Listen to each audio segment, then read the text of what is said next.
Welcome to the Advanced Freelancing Podcast. Every week, you'll hear strategies for building your online service-based business your way.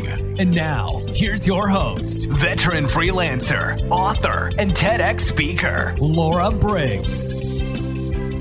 Can you believe it's already episode 102 of the Advanced Freelancing Podcast? What that means for you is that we have many more amazing episodes and interviews coming up. And some of my favorite people I've interviewed have all happened in 2020 or towards the end of 2019. So I look forward to receiving recommendations from you about awesome freelancers in the field who are doing something unique and have something to share. That's certainly the case with my guest today, Janine Kelbach. She started her nursing career in a community hospital, learning the basics of labor and delivery. In 2007, she took a position in a higher acuity facility in the Cleveland, Ohio area. She worked in postpartum and labor and delivery, and then became the assistant manager, educating new nurses, developing educational content, and managing delivery specifications. She began writing for healthcare blogs and websites in 2012 and creates social media content and writing articles for her clients still today. One of the things that's really interesting about our interview together is that she likes her day job and she is happy to stay in it and to be able to bring that joy to it every day because her freelance writing and her coaching and course business are very successful side hustles that also fuel her passion. So we talk about a lot of things in this episode, but one of the most important that stands out to me is how to balance a freelance career when you do have a day job or a pretty significant commitment that you like working on and where you don't necessarily want to transfer to become a full-time freelancer. So I hope you really enjoy this episode. And if you think of other people that should be featured on my show, please reach out to me, info@betterbizacademy.com. If someone has specific expertise for freelancers, I'd love to hear it. Hello, everybody, and welcome back to another episode of the Advanced Freelancing Podcast. My guest today is Janine Kelbach, and I am so excited to talk to her because we have a lot of things in common, but she serves a very particular audience, and I think it's amazing because it has a lot of similar trajectories towards people who are working in education or other types of traditional careers where burnout is a real problem and where you're trying to figure out, well, what do I do with my expertise if I don't want to do this job anymore? Or even how do I make money on the side if I have a more traditional career? And so welcome to the show. I'd love to hear a little bit more about you and what you do. Well, thank you so much for having me on your show. I'm a big fan, as you know. And a little bit about me. I'm from Cleveland, Ohio. I'm a mom of 2 boys, and I have a husband, and I have 2 Great Danes. And I am a nurse in Cleveland, Ohio, in labor and delivery. Okay, how did I not make that connection with Cleveland? So my mom lives over near Toledo, and I grew up in Ohio as well. Oh, really? Yes. I grew up near Sandusky, Cedar Point area. She lives in Oak Harbor, and her boyfriend is actually from Cleveland. So he travels back and forth on the turnpike all the time to visit. That is hilarious. More things we have in common. Exactly. I'm sure you've come to Cleveland often. Oh, yeah, I do. As we've gone to Cedar Point way too many times in our lives. Yes. And anyone else who tries to tell you that someplace like Six Flags or whatever is the best, you're like, no. No. We have Cedar Point. It's almost like you can't go anywhere else because you're like, well, I've already been to Cedar Point. So now what? Yeah, you've been so spoiled by that experience. So that is crazy. So you help a lot of people who have that background in the medical field and specifically nurses break into freelance writing. So I'd love to know, like, how did you make your own transition from working in that field, which requires so much education, dedication, and often is known for having a really rigorous schedule? How did you kind of like first break out into doing freelance work? Sure. So I've been a nurse since 2006, and I love what I do. I love labor and delivery. I also have a passion for learning and always advancing myself. So in my career, I went to a tertiary center where we had very high-risk patients. I've done home care for these types of patients. I've taken on management roles, education jobs, precepted, advanced my certification in the field, and then got my bachelor's degree on top of it all. And I was still missing something. So in 2012, I had my second child, and for whatever reason, that maternity leave made me think I need to be home more. There's something I need to do from home. So not only was I missing my boys just being home, but there was still something else. I was doing these extra things. At that time, I was a manager, and I was doing all these extra things all the time. I was making PowerPoint presentations for the staff. I was writing out newsletters. I was doing all these writing type of projects. Well, then I was going down that Google road and searching nursing jobs from home. And they were all like working with insurance companies and maybe home care stuff, which I already dabbled in. And then I came across just like nurse writers and freelance writing. And I dabbled in there a little bit, started to write on the side in, maternity, pregnancy health, women's health kind of things, and realized that I could make money doing it.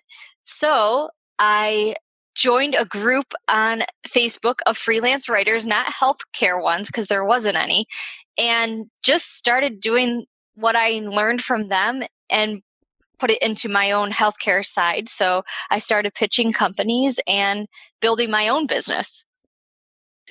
Wow, that's amazing. And it's really similar to kind of what happened with me too, right? Like you turn to Google and you don't really know what you're looking for, but you're looking for something that isn't what you're doing now. You're looking for an answer. You're waiting for just one answer and the light at the end of the tunnel, but it was hard. It was so hard. It's so funny because for so many of us now, Google is almost like a career counselor because we discover things and you end up going down this rabbit hole. And like, I'm sure when you were doing those searches and you were finding things that weren't a fit, you're like, okay, that's not it. And then like you hit the back button and then like you just keep searching until you find some little thread or kernel of something that makes you go, maybe I could do this. And so one question that I have for you is when you have like such a busy career as what I anticipate nursing to be like, how do you balance having this other business as far as with your schedule and things like that? Well, I feel like in my business, I've learned over time how to really manage it all. I've always been pretty good at time management and focusing on the things that count at the time. So when I first started out, I was full-time still at the hospital, and I was still actually picking up extra hours and going into that burnout central if I didn't stop what I was doing. So I started by just going full-time and just doing full-time, not picking up the extra hours. So obviously we were able to financially afford that. And in the morning before work, I would not burn myself out with my business, but that's maybe when I would send pitches to different companies or content managers to start the process of maybe getting them on the phone or whatever. So I would start the pitch process a lot in the morning, or I would write in the morning because my zone of genius, which I always tell a lot of people, you have to figure out what that time is for you. Yes. Mine was in the morning after 10 years of night shift. I did night shift forever, and I was able to function on a day shift mode, and I was on day shift in my career, so I was able to then change my brain to make myself a morning person. But I know that's not the same for everybody. So for me, writing in the morning. Then my son, later on in life, he was going to preschool, so I had like an hour where it was truly uninterrupted. So that's when I wouldn't even take my laptop. I wouldn't even go back home. I would go to the local library, log into the computer, and do my 1 hour of power then. And so, just over time, I just got the schedule down. Early in the morning, I would do some of this stuff. And then all day I would be a nurse and then come home, and there's nothing my brain was able to do at that time. So that's when family and put the kids to bed and stuff like that. My days off were always focused, on my house still, and the laundry and the grocery shopping and all the things that you do as a mom. But I would still throw in time for my business because it didn't feel like work. It felt like something, a different kind of work, but that I was making money doing. So if my son was taking a nap, I would then write then. Or, if it wasn't the time for my brain to be at the most optimal time, I would send the pitches or check the emails or whatever. I love that. And I love that you talk about, the way that you started it is you looked at everything that was on your plate at the time and said, okay, what can I take off of my plate? If it's not my full-time job right now, what is it that I can pull away from my to-do list? So maybe I'm not going to pick up these extra hours, for now while I'm trying to grow my business. I actually found, and I'm curious if you found this to be true, when I work full-time or have like one client that takes up a lot of my time, I actually find that I am more productive with the tasks that I do in my business because it's that compressed time frame. So whereas you could easily lose an hour that is, part of a bigger chunk of free time hours that you have, if you've got that 1 hour, like you were talking about with your son going to preschool, I find that I force myself to be as productive as possible during that hour. I don't, think too much about decisions. I'm kind of just like, this is what I need to accomplish during this time, and I get it done. So I'm curious if you found it was a really hard transition for me to go into full-time freelancing because yes, I had more time, but it felt like I was taking too much time to do things that I knew just shouldn't be taking that long from doing the side hustle for 13 months. I'm like, why are my pitches taking me like 3 times as long now that I have more time to do them? For sure. And, even in life, like in the mornings that I'm not working, I am not as productive as when I know I need to leave the house to get to work on time. Like, it's weird. I think it's just your mind. And if you plan your day, like if you can plan your day the night before for the next day, I feel like you're definitely more productive. And taking some of those things off your plate is definitely a help. I know moms that have hired babysitters so that they can advance their career as a freelancer. I know I myself have outsourced a lot of things to give myself time back in my own business. But yeah, definitely feel when I have that compressed time, way more productive.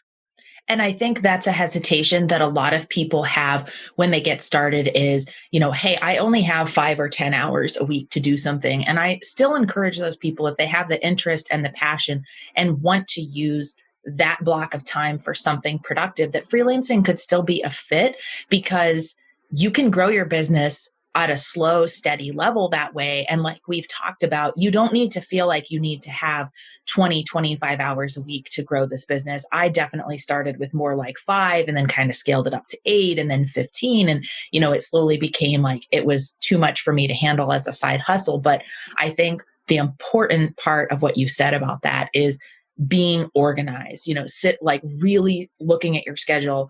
What are the windows that I have time to do things? What am I going to slot into those windows? I think one of the worst things you can do is just like have this really long to-do list and just wake up on Monday morning and you're like, well, I need to do something. What should I do first? For me, having that already plotted out of here's what I'm going to do Monday morning. Here's what I'm going to do Tuesday night. If I'm putting in a couple of hours there, really helped me when I was, juggling multiple responsibilities, especially when you're kind of like alongside a full-time job. It really helps you like not having to make that decision. Like if you're going and you're being a nurse all day or something, like you don't need to make the decision for what you're going to do the next morning. Like you're too tired. So just like have that plotted out as much as possible to make it simple. For sure. I still work every other weekend in clinical bedside because I love it. I mean, who wouldn't love just bringing someone's baby into the world? Like, I don't think I'm ever going to like hate that. I wish I could. I mean, so many people are like, just leave. You can do freelance full time. But which, it's a good thing. I'm not going to leave until I do hate it. And, I do love my week. Like this weekend coming up, I get to go to work, but I know this Friday I'm going to plan all next week because if I was off that weekend, I would plan it usually on Sundays, but you have to do whatever works for you. And I'm the same way as you, Laura. When I started my business, there was no way I was like, oh, I'm going to do this 20 hours a week. It was definitely in chunks. And I think as a nurse, we are one of the few fields that still get paid hourly. So I think it was very hard for me to go from an hourly job to thinking of my job as hourly at home. And I had to break it out as a money side of thing. Like say you got paid $200 an article and I would think, okay, well, how long will that take me? And then I was able to be like, wait, I can make this much money in a 12-hour shift, or I can make this much money in 12 hours of work. And I realized actually I'm making more as a writer than I am as a nurse. Oh, so many good points that you just mentioned. And I think one of the ones that I want to call out is, this idea that like, you don't have to leave your full-time job. Yes, we see that in all the Facebook ads and all of the major people who talk about freelancing, probably the two of us included sometimes, because that's a lot of people's goals. We talk about that. Like, yes, you like, people ask me all the time, could I really make a full-time income? I have lots of teachers who say, could I replace my teacher's salary with this? And the answer to those questions is yes, but that doesn't mean it's what you have to do. And I think that's what's so unique about running a freelance business. If you were to start some other type of company, like a retail store or a software company, it might require you to have 30 or 40 hours a week of focus in order to get that off the ground and be successful. But you could make decent money as a part-time freelance writer without having to go full-time at it. So I always find that interesting when people choose to stay in a position where they're like, listen, I like my job. I'm learning new things. I love the people I interact with. I like my coworkers. I like the schedule and the pay is good. I'm choosing to keep this as a side hustle, a very profitable side hustle that I also love. But it's important that you don't have to make it one or the other. So I love that point that, you kind of brought that up. And I'd love to know a little bit more, you eventually made a very similar transition to what I did, where you started teaching other people about freelancing. And so what inspired that for you, going from, hey, I'm pretty busy as a mom and I have a job and I also have this, freelance writing business. How did you then think about, I want to fold this other thing in, and how did you do that? I think it started with my love for learning myself and then helping others, even in my clinical job. So I was always helping other nurses. There's a big slogan out there that nurses eat their young.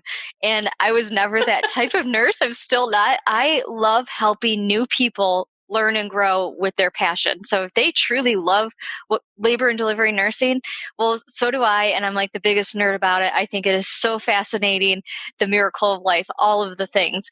And it turned into, well, why not turn that into my freelance side too? That if people really want to do this, and they're a lot of the similar stories like I was getting burnt out. I don't want people to be burnt out, because then you hate what you do. And Lord knows we don't need less nurses out there. We definitely need more nurses, but to use that creative side of our brains is more of it's therapeutic. It's definitely something to escape that burnout. So one of the big things I always like slogan in my business and the coaching side of it is, freelance writing can be your last PRN job. PRN is as needed in the nursing world. And a lot of nurses pick up PRN jobs. Probably 80% of the nurses I work with work a side job right now in healthcare, which it's still healthcare. You're still physically, emotionally, mentally drained.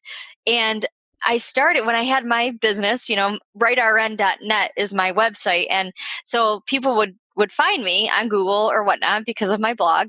And I would get so many questions via email or Facebook or LinkedIn, however people connected with me. And it was a lot of the same questions. So I would take a lot of these people under my wing, do some Zoom sessions with them, talk them through the beginning stages, talk about what they want to write about, how to start a portfolio, how to get themselves out there a little bit, and, beating imposter syndrome, that you're not just a nurse, you can be a writer, even though we didn't go to journalism school. And I was able to help these people actually leave their jobs. Again, not what I wanted to do, but a lot of these people did want to leave their jobs, and they did. And then I actually was in a group, and we started our own little mastermind, and we would meet weekly, and there was like 6 of us, and it was awesome. Like, I loved it. We would share like book reviews. We would put each other in like the hot seat and talk about our businesses and our struggles, and each of us would get an opinion of each other and take that and move forward with the advice we were given. And probably I think there were 6 of us, 5 of them went full time, totally making 6 figures now. And then there's little Janine who decided not to do it full time. But, I think it's just amazing. Like, the power of one community, and then the people, everybody's just so nice. Everybody wants to help each other. And I've always wanted to help other people. So that's definitely, I find that when I was able to help these people grow their businesses, that there was definitely truth in it, that I was pretty good at it. I love that. And it's funny how, like, no matter what transitions you make, that kind of core of who you are will come back. I was talking to someone like 6 months ago or something, and I was talking about I left education behind. And he's like, no, not really, because you coach people. And I was like, oh, I didn't even think about that. Like, I'm just not teaching in a classroom, but it is still that same thing. And, the goal for so many people who enter nursing is they have that underlying desire to help people. And so you can't get rid of that, right? Like, even the caretaker, yes. Yeah, you're like, I'm enjoying writing and making the money, but I really need to bring back that other side of me, which is to try to help other people, which I think is so cool and so important. Now, you mentioned imposter syndrome. That is a big issue for people who are starting freelancing. What tips do you have for people to kind of overcome imposter syndrome when they're trying to land maybe their first couple of clients? Sure.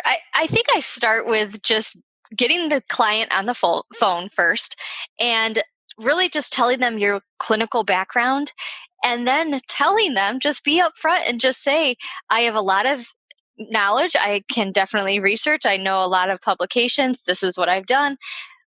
But my writing side, I have never gone to journalism school, but I do, I have a bachelor's degree or master's degree, whatever degree you have. And I've written in the past, though, there might need to be some edits in my work. And it's okay to say that. It's okay to be honest and upfront. It's not going to turn somebody away because they're not looking at you as the best writer in the world. What they're looking at you for is your clinical expertise. Such a good point. And I think for whatever reason, when we grow up, the traditional education system really does set you up to look for a job that is more predictable. But the truth is, it doesn't look now like it did for our parents or grandparents. There are so few careers where you go in and you work there for 30 years and you collect a pension and you're done. Our generation and the generations around us, we change jobs, we change careers all the time. Some entire industries won't even exist 50 years from now. And so you have to start thinking about that a little bit differently. Like, you don't have to follow the old model of, I go to school, I learn a very particular thing, and I do that thing for the rest of my life. You can be very versatile with the skills that you have. And I think like you said, it's about auditing those skills that are already in your toolkit and thinking like, okay, I have all of this healthcare or this medical or nursing knowledge, and I've always enjoyed writing. So I could still, be right in my wheelhouse with my area of expertise, but be getting paid to do it and be a little bit more creative and different with that approach. So I love that. So are you working on any projects right now that you would like to share? Sure. Yeah. Well, it's me. The Savvy Scribe Collective is the group I have over on Facebook. Do that all the time. I always say we. I'm like, I don't know who else is doing this. My business coach called me out on it once. She's like, who is we? Is there like this secret team behind the scene? I'm like, no, it's me. But I don't know. I do it all the time. And I'm like, why do I do that? Oh, that's hilarious. So anyway, coming up, I do have in that group, it's posted, but there's a YouTube training I'm going to be doing, a live training event. And Laura, I just started using YouTube as almost like a webinar platform. And I love it. It's awesome. It's like, cool. It's really cool. It took me a minute to kind of figure it all out. But again, in the freelance world, you figure a lot of things out technologically. And it was awesome. So I'm going to be doing a training on how to optimize your LinkedIn profile. There's actually one the rest of the month of February. So I don't know when this episode's going to air, but probably there's one tomorrow, February 13th, but I'm sure it's not going to air tomorrow. February 19th at 11 a.m. Eastern and February 27th, 11 a.m. Eastern. And then I also just released my first course for beginning freelance writers, those that are making like less than $1,000 a month or so. And you can find out more information of that. It's called the Plan, Create, Launch, Land, and Grow Your Health Writing Business. And it's at thesavvyscribepodcast.com is where you can find more information about it. Awesome. So many cool things that are in the works. And I love that idea of using YouTube because I don't know about you, but webinar platforms has got to be like the bane of my existence as far as technology and business. I think anyone who's listening to this show has probably been on a webinar where I had a technical issue and chose to stick with me no no matter what, because I feel like I tried all the platforms and systems, and it's always that thing when you get started of like, can anyone hear me? Can anyone see my slides? And you're just like, why is this so hard in 2020? It should not be. Like to do this. Well, the ones that work really, really well that have like the opt-ins and you can get the email stuff set up. It's awesome. But they're like, what, $300 a month? And I'm like, well, no way. Not worth it. Not worth it yet. And so I was like, well, what's something I could do that's a little cheaper? Well, YouTube's free, so I can't get much better than that. That's right. It did take a minute for me to set it up, and all I did was watch some YouTube videos on how to do it, because that's how you learn everything these days, right? And it worked. Well, thank you so much for coming on my show and sharing all of your expertise. I think you have so many great insights to share with these audiences. And so it's been a great experience getting to talk to you. And I know I'm going to be on your podcast soon. And so if you did not get enough of listening to me and Janine talk today, there are more opportunities. Come on over, yes. So please also check out her podcast as well. And we will put all of the links to those great things in the show.